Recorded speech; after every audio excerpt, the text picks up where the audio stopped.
Hello viewers, welcome back to wonder பாலின் cooking. இன்றைக்கி நம்ம குக்கிங்கில் பார்க்க போகிறது ஒரு சூப்பரான அருமையான பிரியாணி.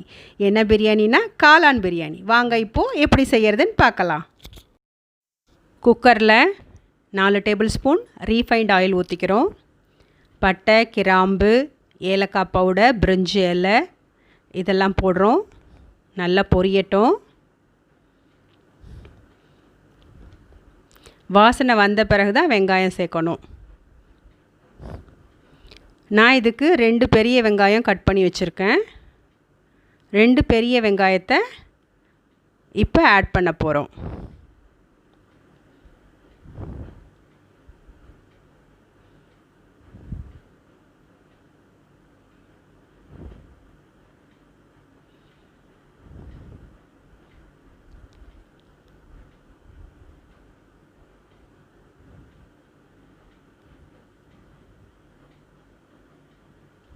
வெங்காயம் வதங்கிறதுக்கு கொஞ்சம் உப்பு சேர்த்துக்கலாம். வெங்காயம் சீக்கிரம் வதங்கிடும்.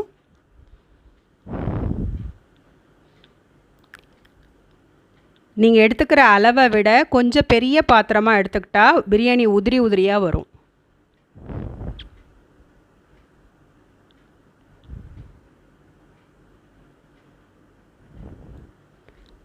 ரெண்டு சிறிய தக்காளி சேர்த்துக்கிறேன். தக்காளி கொஞ்சம் கம்மியாக தான் சேர்த்துக்கணும். அப்போ தான் புளிப்பாக இருக்காது, இல்லாட்டி தக்காளி சாதம் மாதிரி ஆகிடும்.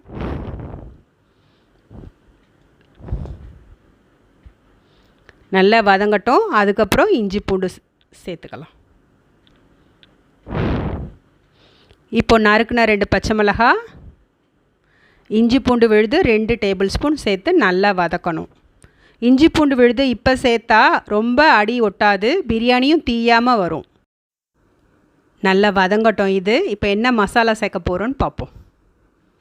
2 table spoon chilli powder, 1/2 teaspoon மஞ்சள் பவுடர், மிளகு, பெரிய சீரகம், சின்ன சீரகம், பிரியாணி மசாலா இதெல்லாம் ஒரு டீஸ்பூன் சேர்த்துக்க போகிறோம்.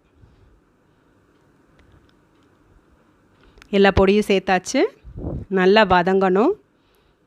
இந்த நல்ல ஒரு வாசனை வரும். இப்போது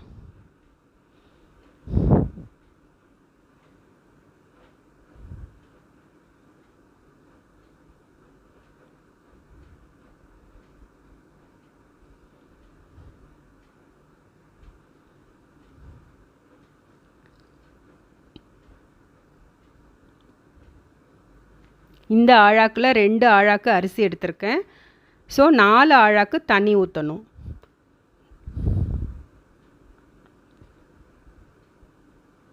நான் அளந்து வச்சுருக்கேன், அப்படியே கொட்டிட்டேன்.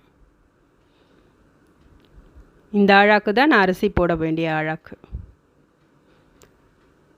பிரியாணி அரிசி ஊற வைக்கலை, இது பழைய அரிசி. அப்படியே கழுவி அப்படியே போடுறேன்.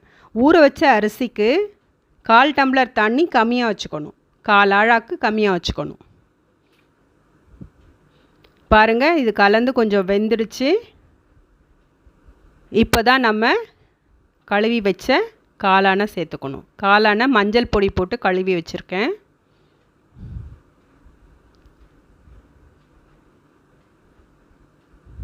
புதினா, கொத்தமல்லி,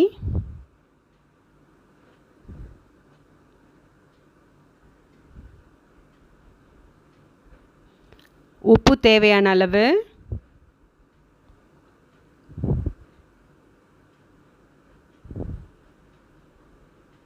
லெமன் ஜூஸ் 2 டேபிள் ஸ்பூன்,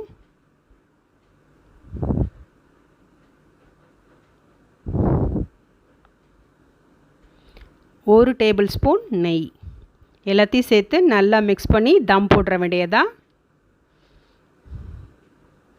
இந்த மாதிரி மெத்தடில் செஞ்சு பாருங்கள், அடி ஒட்டாது, நல்லா வெந்து ஹோட்டலில் செய்கிற மாதிரி உதிரி உதிரியாக வரும். இதை நம்ம 3 நிமிஷம் சிம்மரில் மட்டும் வச்சா போதும். அப்புறம் ஓப்பன் பண்ணிடலாம்.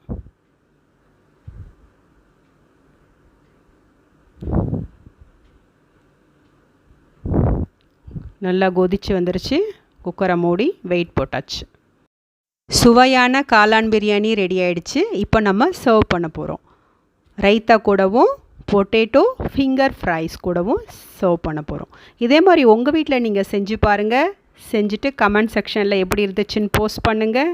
மற்றொரு சூப்பரான வீடியோவில் நம்ம சந்திக்கலாம். ஒண்டர் போலின் சேனலை சப்ஸ்கிரைப் பண்ணிவிடுங்க. பெல் பட்டனையும் கிளிக் பண்ணிவிடுங்க. அப்போ தான் நாங்கள் போடுற வீடியோ உடனுக்குடன் உங்களுக்கு தெரிய வரும். Bye bye. தேங்க்யூ.